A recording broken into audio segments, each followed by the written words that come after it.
Oi, meu nome é Lives e hoje eu vou falar de um dos meus filmes favoritos. Ele inclusive tá no meu top 4 do Letterboxd. E se você quiser spoilers dos próximos vídeos, vai me seguir lá. No último final de semana eu não postei nenhum vídeo aqui no canal porque eu tô em período avaliativo da faculdade e eu tinha muita coisa pra fazer. Como eu ainda estou nesse período avaliativo, eu ainda tenho muita coisa pra fazer. Por isso, eu trouxe um filme que eu já tenho algum certo material escrito sobre ele. Hereditário. Dessa vez fui eu quem escolhi o tema do vídeo de novo, mas caso você queira sugerir algum filme para eu fazer review, é só me procurar nas redes sociais. Às vezes eu posto umas caixinhas de perguntas no Stories para vocês soltarem sugestões, mas se eu não postar, é só me mandar mensagem no direct. Oi gente, tudo bem? Lives da edição aqui e hoje eu vim pedir desculpa por duas coisas. Primeiro, pela qualidade do vídeo, porque eu precisava gravar nesse dia e meu dia foi extremamente corrido, só que se eu não gravasse eu não ia entregar. Segundo, eu não vou colocar os clipes do filme em cima do vídeo normal na edição. Primeiro, porque eu não vou ter tempo de editar. Segundo, porque o filme é muito gráfico e se eu colocasse, talvez desse uma bosta colossal.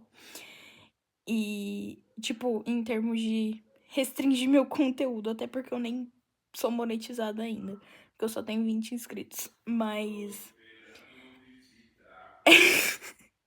é isso, obrigada pela compreensão, gente. Vamos pro vídeo. Hereditário é um filme de 2018 dirigido pelo Ari Aster, que é literalmente um dos meus maiores ídolos quando se fala de roteiro. O cara é simplesmente um monstro. Em nenhum dos filmes dele você vai achar qualquer tipo de incoerência. Tipo, o cara amarra todas as pontas possíveis. O filme começa com um texto na tela comunicando a gente sobre a morte de uma mulher chamada Ellen. E depois disso a gente conhece a família principal do filme. Primeiro a gente conhece o pai, que se chama Steve, que é interpretado pelo Gabriel Byrne. O filho mais velho, Peter, que é interpretado pelo meu divo, Alex Wolff. A mãe, que se chama Annie e que é interpretada pela icônica Toni Collette. E por último, a filha mais nova, Charlie, que é interpretada pela Millie Shapiro.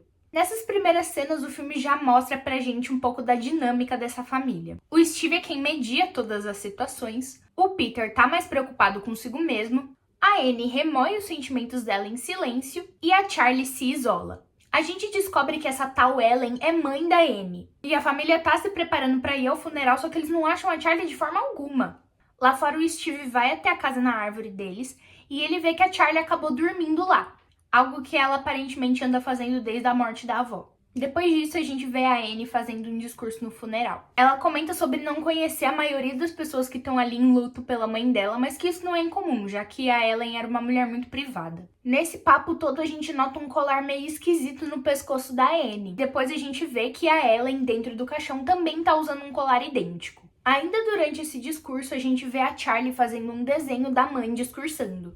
Ainda durante esse discurso, a gente ouve a Charlie fazendo um barulho com a boca e desenhando a mãe discursando. Mais tarde, a Charlie tá perto do caixão da avó e ela vê uma mulher passando uma substância esquisita na boca dela. Ela estranha, mas acaba não fazendo nada, ela só dá uma mordida no chocolate que ela tem ali. E os pais dela imediatamente correm perguntar se tem algum tipo de noz no chocolate, porque a Charlie é alérgica a nozes. Eu só detalhei bastante essa intro porque, por mais que agora esses detalhes pareçam irrelevantes, esse início do filme é fundamental pra gente conseguir ir amarrando certas coisas ao longo do filme. A família volta pra casa e a Annie revela pro Steve que ela não tá se sentindo tão triste quanto ela achava que ela deveria estar. Mas isso também se explica pelo fato da Annie não ser próxima da mãe dela. Dentro da casa, a gente descobre que a Annie é artista e que o trabalho dela é fazer miniaturas para galerias de arte. Mas não é só a Annie que curte artesanato. Como a gente já viu no funeral, a Charlie também gosta disso. Além de desenhar, ela tem no quarto dela uma mesa com várias engenhocas e brinquedos que ela faz sozinha. Dentro do quarto, a Annie fala pra Charlie sobre como ela era a favorita da Ellen desde sempre. A Charlie tá meio devastada e ela pergunta pra mãe quem é que vai cuidar de mim agora. A Annie responde que ela mesma, e que depois que ela morrer, o Peter e o Steve. Mas essa resposta não satisfaz a Charlie, que vira de costas pra mãe. Nisso, a Annie acaba comentando que a Charlie nunca chorou, nem mesmo quando ela era bebê. e que talvez chorar nesse momento seja bom para ela soltar um pouco do que ela tá sentindo. Mas enquanto ela fala isso, ela nota que tem uma palavra escrita na parede, a palavra Satone. A Annie coloca a Charlie pra dormir e volta pro ateliê dela pra desligar as luzes. Mas ela se distrai com uma caixa que tava ali no canto. Dentro dessa caixa tem umas coisas da Ellen, alguns álbuns de fotos e a coisa principal que chama a atenção da Annie, um livro de ocultismo. Enfim, a Annie abre o livro e dentro dele tem um bilhete deixado pela Ellen. Nele tá escrito: Minha querida, amada e linda Annie, me perdoe por todas as coisas que eu não pude te falar. Por favor, não me odeie e tente não se desesperar com suas perdas. No final vai ver que elas valeram a pena. Nosso sacrifício será pequeno perto das recompensas. Com amor, mamãe. A Annie fica meio assustada e guarda o livro, tentando ignorar aquele bilhete tenebroso que ela acabou de ler. Ela vai até a porta e desliga a luz, mas como ela tá com a cabeça virada para o interruptor, ou seja, para dentro da sala, ela acaba vendo um vulto que ela não tinha visto antes. Era a mãe dela, a Ellen, que estava ali no canto do ateliê. No dia seguinte, a Charlie tá na escola fazendo prova, até que uma pomba que estava voando dá de encontro com o vidro da sala. Depois disso, a gente troca pro Peter e ele tá na aula de literatura clássica. E eles estão discutindo o mito de Heracles, que fala sobre destino e livre-arbítrio. Eu, como boa nerdola de mitologia grega que sou, quando eu vi o filme pela primeira vez e eu vi essa parte, eu já sabia que ia dar uma merda colossal. Eu realmente queria muito falar sobre todos os detalhezinhos que existem nesse filme, porque é isso que me faz amar tanto ele. Mas eu não vou fazer isso porque senão o vídeo vai ficar enorme e eu não tenho estrutura para editar um vídeo assim. Mas se vocês se interessarem mais pelos detalhes e simbolismos, assim que nem eu, souberem inglês e tiverem tempo / paciência, vão até o canal do Novum, porque ele tem uma análise fenomenal desse filme.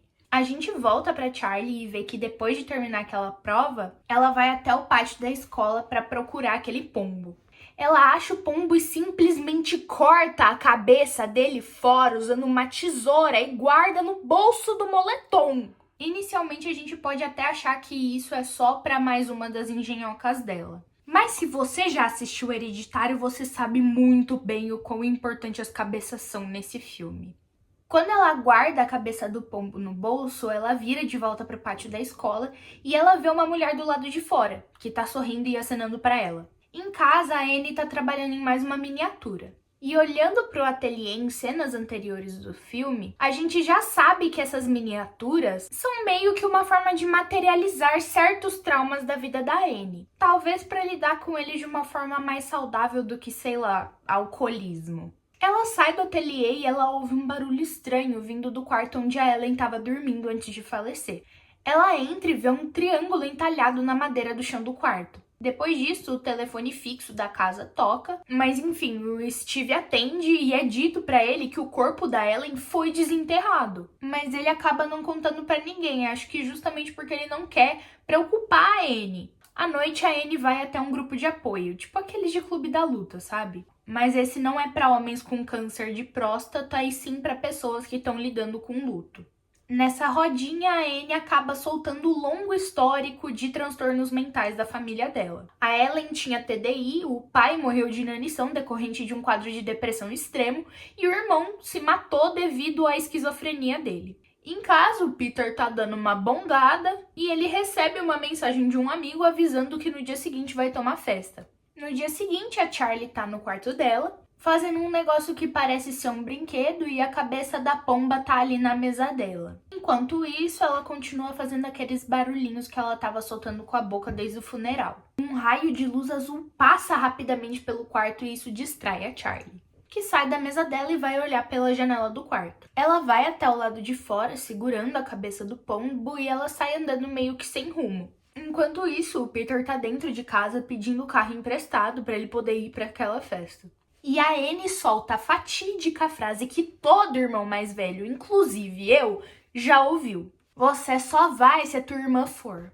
Aí o Peter tem que ir atrás da Charlie, ver se ela quer ir mesmo. Ele, obviamente, tá torcendo pra que não. E lá fora, a Charlie vê a avó dela, sentada no meio do fogo, e ela vai andando até a avó. Até que a Anne aparece e leva ela pra dentro de casa. A Anne diz pra Charlie que ela vai sim com o Peter até aquela festa, ou seja, o coitado nem teve escolha, e é aí que a história vira de vez. O Peter fica completamente puto por ter que levar a Charlie com ele. Mas ele não fala nada, até porque ele sabe que a Anne não vai mudar de ideia. No carro, o caminho todo até a festa, a Charlie continua fazendo aquele barulhinho com a boca. Eles chegam na festa e o Peter meio que deixa a Charlie sozinha no andar de baixo pra ele poder dar uma bongada com a crush dele. E pra convencer a Charlie de deixar ele ir lá pra cima, ele avisa que o povo tá distribuindo uns pedaços de bolo de chocolate pra todo mundo que tá ali na festa. E isso acaba convencendo a Charlie a ficar por lá. A Charlie come um pedaço de bolo enquanto o Peter tá lá em cima e depois ela senta num canto pra ficar mexendo nas engenhocas dela. Até que ela começa a ter uma reação alérgica. Porque tinha nozes no bolo e lembra que a Charlie é alérgica a nozes? Ela vai até o andar de cima chamar o Peter, ele pega ela no colo e sai correndo da casa. Na estrada pro hospital, o Peter tá dirigindo muito rápido e a Charlie tá no banco de trás agonizando porque ela não consegue respirar. Ela abre a janela e coloca a cabeça pra fora pra ver se ela consegue tomar um ar. E o Peter vê um bicho morto ali na estrada e ele tenta desviar dele. Ele fica bem, mas a Charlie não tem a mesma sorte. Nesse desvio, o carro acaba chegando muito perto de um poste. E com a velocidade do carro, a Charlie acaba sendo decapitada por ele. O Peter, obviamente, fica em choque. E a única coisa que ele consegue fazer é voltar pra casa, deixar o corpo da Charlie no carro e subir pro quarto. Honestamente, eu não culpo ele por essa reação, porque se eu não me engano, esse caso todo do carro foi baseado num acidente real, onde o menino que sobreviveu teve a mesma reação. O Peter não prega o olho, eu também não pregaria. E no dia seguinte, quando a Anne precisa pegar o carro para sair de casa, ela acaba encontrando o corpo da Charlie lá dentro. Depois disso, a gente vê a cabeça da Charlie na beira da estrada, coberta por formigas. A Anne chorando e gritando pela morte da filha. O Peter sozinho no corredor ouvindo tudo. E finalmente o enterro da Charlie. Depois do enterro, a Anne continua péssima. O Steve vai procurar ela no quarto, mas ele não encontra ela lá. A única coisa que a gente vê no quarto é a palavra Zazás escrita na parede. No fim, a Anne tá dormindo na casa da árvore, assim como a Charlie fez depois da perda da avó. O Peter continua indo para a escola, mas ele constantemente alucina com o dia do acidente. Ele vai fumar com os amigos dele embaixo da arquibancada, mas ele começa a ter dificuldade de respirar, que nem a Charlie naquele dia. E ele fica em pânico, ele chega até a chorar. De noite, a Anne vai de novo até aquele grupo de pessoas em luto, só que antes de entrar, ela acaba desistindo e vira o carro para ir embora. Mas uma mulher chamada Joan para ela e as duas conversam um pouquinho. A Joan conta também que ela perdeu um filho e um neto, e o luto acaba meio que formando uma amizade improvável entre essas duas. A Joan anota o número dela num pedaço de papel e dá ele para Anne, caso um dia ela precise de alguém para conversar.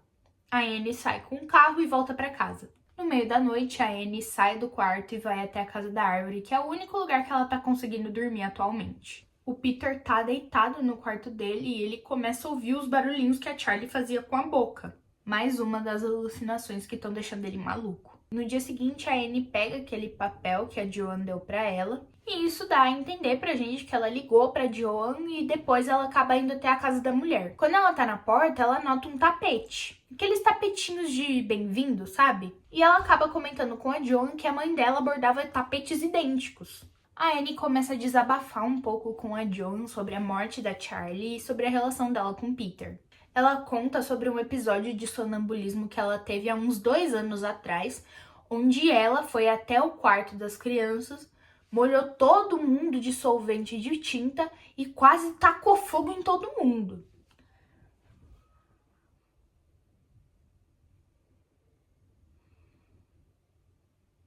E que depois disso, a relação dela e do Peter nunca mais foi a mesma. Em casa tá tudo muito estranho. O Peter tá ignorando todo mundo, a Anne tá fazendo uma miniatura extremamente realista do acidente e o Steve tá tendo que fazer tudo da casa sozinho. E é agora que vem a melhor cena do filme inteiro! A cena do jantar! Enquanto os três estão ali comendo, o Peter pergunta pra Anne se ela tá bem. E meu Deus, pra que ele foi perguntar? Coitado, era melhor ter ficado quieto. A Anne tá poucas. Eles dois começam a dar uma discutida e o Peter acaba xingando. Ele fala tipo, ah, é merda. E aí que a Anne solta um dos meus monólogos favoritos da história. Eu sei ele inteiro de cor. Tá esse e o de Anatomia de uma Queda lado a lado. O que a Toni Collette merecia de um Oscar pela atuação dela nesse filme não é brincadeira, mas as academias premiadoras não dão a mínima pra filme de terror.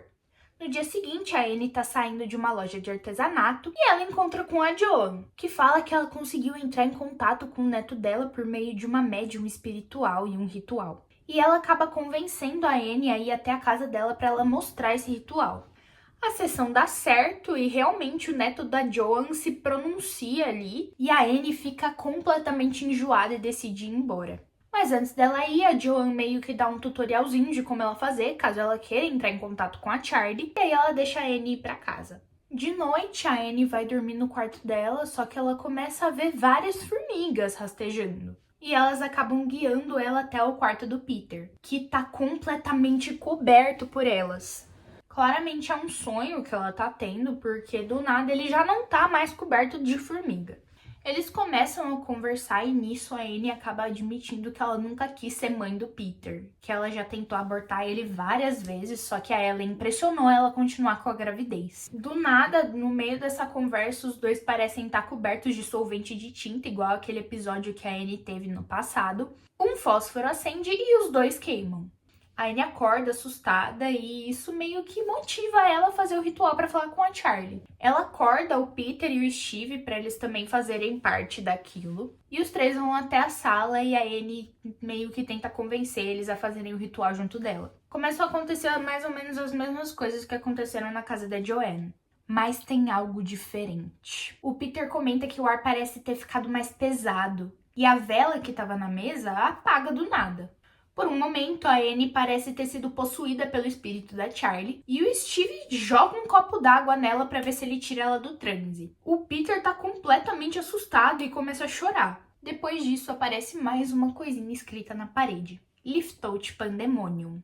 O Peter volta pro quarto e não consegue dormir de novo, então no dia seguinte ele vai virado pra escola. Ele tá na aula quando aquele mesmo raio de luz azul que apareceu pra Charlie no início do filme aparece pra ele também. Coisas estranhas acontecem depois disso. O reflexo do Peter no vidro do armário sorri de volta pra ele, por mais que o Peter real tivesse com uma expressão neutra. Ele também ouve de novo o barulhinho que a Charlie fazia com a boca. Isso assusta ele meio que dá uma levantada e ele dá a desculpa de que ele precisa ir no banheiro. Em casa, a Anne dá uma leve surtada e destrói todas as miniaturas dela. À noite, o Steve decide dormir no sofá para ele ficar longe da Anne, e com razão. Ela tá instável e ele parece estar com medo do que ela pode fazer. E devido ao histórico da diva, eu não acho que isso seja exagero.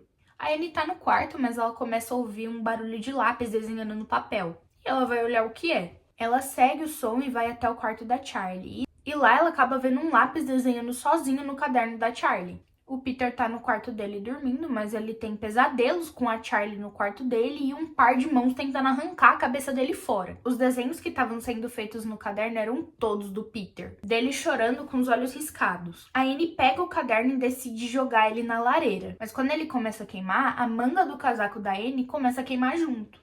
Ela tira o caderno da lareira e apaga o fogo, o que faz com que o fogo do casaco dela também se apague. No dia seguinte, o Peter vai pra escola, enquanto a Anne vai até a casa da Joan para tirar satisfação. A Anne não consegue entrar, mas a gente vê o estado de dentro do apartamento. Tá tudo decorado com velas, lençóis e aquele mesmo símbolo que estava no colar da Ellen.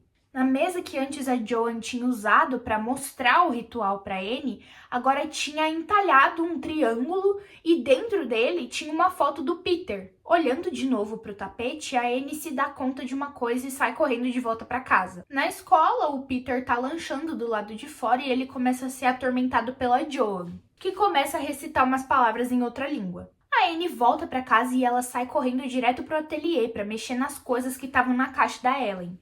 Ela acha os tapetes iguais aos da Joan, um livro com aquele símbolo na capa, um livro falando sobre Paimon, um dos 8 reis do inferno e dono daquele símbolo, e um álbum de fotos mostrando o envolvimento da Ellen num culto religioso, do qual a Joanne fazia parte. Depois disso, a Anne decide subir até o sótão, talvez para procurar mais coisas antigas da mãe dela. Mas lá em cima ela encontra moscas e o corpo levemente decomposto da Ellen, decapitado e com o símbolo do Paimon desenhado na parede em cima dele. Na escola, o Peter claramente não tá bem, aquelas palavras da Joanne fizeram alguma coisa com ele. Ele volta a ouvir aqueles barulhinhos da Charlie e o corpo dele começa a se mover por conta própria. Inclusive o Alex Wolff foi gigante nessa cena, porque todas as expressões que ele fez são reais. Sendo que a equipe estava disposta a usar de efeitos práticos para conseguir fazer a cena, só que ele falou, não, deixa que eu faço. O Peter dá com a cara na mesa umas 2 vezes e a gente ouve o croque do nariz dele quebrando.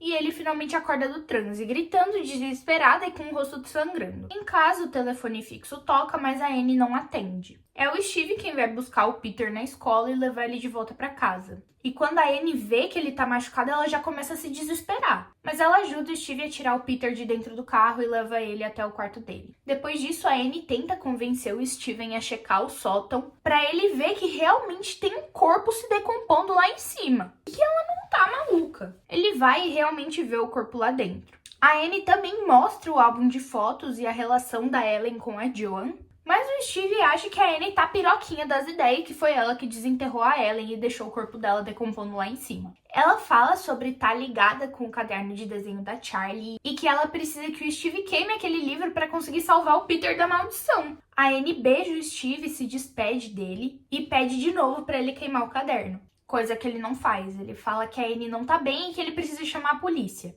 A Anne, vendo que o Steve não tá acreditando nela, acaba decidindo que ela mesma tem que jogar o caderno no fogo. Mas quando ela faz isso, não é ela que queima, e sim o Steve, que morre carbonizado ali no meio da sala, e a Anne não consegue fazer nada além de olhar.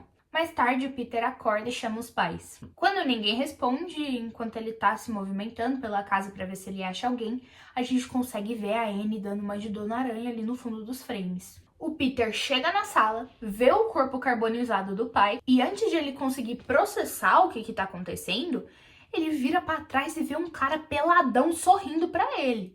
E aí a Anne voa pra cima dele. O Peter sai correndo e vai até o sótão. Ele tranca a porta e a Anne fica pendurada no teto dando cabeçada nela para ver se abre. Enquanto o Peter pede desculpa e implora para ela parar. As batidas param e o Peter começa a absorver o ambiente onde ele tá. Agora o sótão tá decorado com velas. E o corpo da Ellen já não tá mais lá dentro. Mas dá pra ver a silhueta dele no chão. E onde era pra ter a cabeça, tem uma foto do Peter com os olhos furados. O Peter jura que ele tá num sonho e tenta se acordar. Mas ele ouve um barulho e para. Quando ele levanta a cabeça pra ver o que é aquele som, ele vê a Anne flutuando e cortando a própria cabeça fora usando um fio de aço.